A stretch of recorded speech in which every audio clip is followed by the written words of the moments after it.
తెలంగాణలో కొత్త రేషన్ కార్డుల కోసం లక్షలాది మంది ఎదురు చూస్తున్నారు. 6 గ్యారంటీలకు దరఖాస్తు చేసిన వారిలో చాలా మంది కొత్త రేషన్ కార్డులకు కూడా అప్లై చేశారు.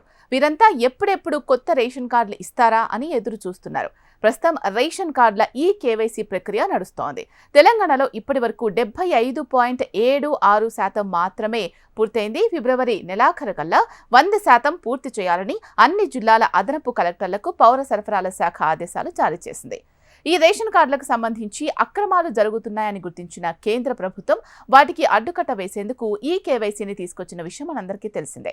లబ్ధిదారులు ఒక ప్రాంతం నుంచి మరో ప్రాంతానికి వలసలు వెళ్లడం, మరణించిన కుటుంబ సభ్యుల పేర్లు ఇంకా కార్డుల్లో ఉండడంతో వాటిని ప్రక్షాళన చేస్తోంది. కేవైసీ ద్వారా బోగస్ కార్డులను గుర్తించనున్నారు. కార్డులో పేర్లున్న వారు రేషన్ షాప్కు వెళ్లి కేవైసీ చేయించుకోకపోతే బోగస్ కార్డులుగానే పరిగణిస్తారు. ఆ కార్డులను రద్దు చేస్తారు. అదే సమయంలో కొత్త రేషన్ కార్డుకు వచ్చిన దరఖాస్తుల నుంచి లబ్ధిదారులను గుర్తిస్తారు. కొత్త రేషన్ కార్డులకు లక్షల్లో దరఖాస్తులు వచ్చాయి. ఈ నేపథ్యంలో ఇంటింటికి వెళ్లి వెరిఫికేషన్ చేసిన తర్వాతే కొత్త కార్డులను మంజూరు చేస్తామని అధికారులు చెబుతున్నారు. పాత కార్డుల్లో దాదాపు 1,00,000 నుంచి 1,50,000 రద్దయ్యే అవకాశం ఉంటుందని సమాచారం. ఈ కొత్త రేషన్ కార్డులకు అర్హులను గుర్తించిన తర్వాత మార్చి నుంచి కొత్త రేషన్ కార్డులను పంపిణీ చేసే అవకాశం ఉందని విశ్వసనీయ వర్గాల ద్వారా తెలుస్తోంది. ఒకవేళ కాస్త ఆలస్యమైనా మార్చి నెలాఖరు నుంచైనా కొత్త రేషన్ కార్డులు మంజూరు చేయవచ్చని ఈ సమాచారం.